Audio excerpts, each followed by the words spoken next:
আচ্ছা, আমাদের বিয়ের রেজিস্ট্রেশন কি হয়ে গেছে? হ্যাঁ হয়ে গেছে তো। পেপারটা একটু আমাকে দিন। ওই পেপার তো গতকাল রিশাদ মির্জা এসে নিয়ে গেছে। তাড়াতাড়ি কাগজ দেন, কাজ আছে। আমিও দিয়ে দিলাম। কেউ কি চাচ্ছে? আসসালামু আলাইকুম বন্ধুরা। দুনিয়ার টাকার গোলাম নাটকের আগামী পর্বে কি রাজকীয় ডন শেহজাদ চৌধুরী তার বোনের মৃত্যুর বিচার আদায় করতে ক্ষমতাধর অর্থমন্ত্রী জুনায়েদ চৌধুরীর বিরুদ্ধে ভয়ঙ্কর এক লড়াই শুরু করবে, নাকি ক্ষমতার দাপটের কাছে আবারও হার মেনে যাবে সত্য ও ন্যায় বিচার? ব্যাংকের জাল টাকার কারণে একটি নিরীহ মেয়ের বিয়ে ভেঙে যায়। সবার সামনে অপমানিত হয়ে শেষ পর্যন্ত সে আত্মহত্যার পথ বেছে নেয়। এই হৃদয়বিদারক ঘটনা শেহজাদকে ভেতর থেকে সম্পূর্ণ বদলে দেয়। নিজের বোনের মতো ভালোবাসার মানুষকে হারিয়ে সে সরাসরি সততা ব্যাংকে হাজির হয় এবং জড়িত কর্মকর্তাদের কঠোর জবাবদিহির মুখোমুখি করে। তদন্ত করতে গিয়েই সে জানতে পারে এই ব্যাংকের মালিক স্বয়ং অর্থমন্ত্রী জুনায়েদ চৌধুরী। তখন শেহজাদ স্পষ্ট জানিয়ে দেয়, টাকা দিয়ে এই অন্যায়ের বিচার হবে না। মেয়েটির বাবার কাছে প্রকাশ্যে ক্ষমা চাইতে হবে এবং এই ঘটনার সম্পূর্ণ দায় স্বীকার করতে হবে।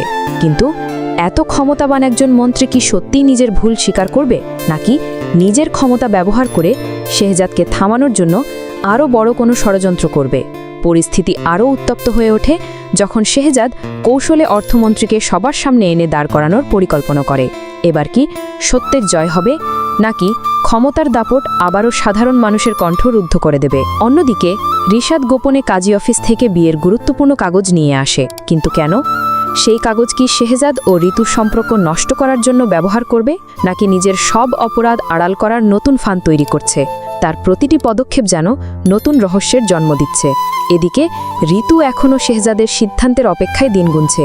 হারিয়ে যাওয়া 6 মাসের স্মৃতির সত্য জানার পর শেহজাদ ঋতুকে নিজের স্ত্রী হিসেবে গ্রহণ করবে, নাকি ফাতোমাকে ঘিরে এমন কোনো বিস্ময়কর সত্য সামনে আসবে যা পুরো গল্পের মোড়ই বদলে দেবে? সব মিলিয়ে আগামী পর্বে অপেক্ষা করছে আবেগ, রহস্য, প্রতিশোধ, চক্রান্ত এবং টানটান উত্তেজনায় ভরা কিছু অসাধারণ মুহূর্ত। প্রতিটি দৃশ্য দর্শকদের কৌতূহল আরও বাড়িয়ে তুলবে। আপনাদের কি মনে হয়, অর্থমন্ত্রী শেষ পর্যন্ত সবার সামনে ক্ষমা চাইতে বাধ্য হবে? রিশাদের ষড়যন্ত্র কি সফল হবে? আর শেহজাদ শেষ পর্যন্ত কাকে নিজের জীবনের সঙ্গী হিসেবে বেছে নেবে? আপনার মতামত অবশ্যই কমেন্টে জানাবেন। ভিডিওটি ভালো লাগলে একটি লাইক দিন, বন্ধুদের সঙ্গে শেয়ার করুন। আর দুনিয়ার টাকার গোলাম নাটকের প্রতিটি নতুন পর্বের আপডেট, রিভিউ ও এক্সপ্লেইন সবার আগে পেতে এখনই আমাদের চ্যানেলটি সাবস্ক্রাইব করে পাশের বেল আইকনটি অন করে রাখুন। ধন্যবাদ। সবাই ভালো থাকবেন।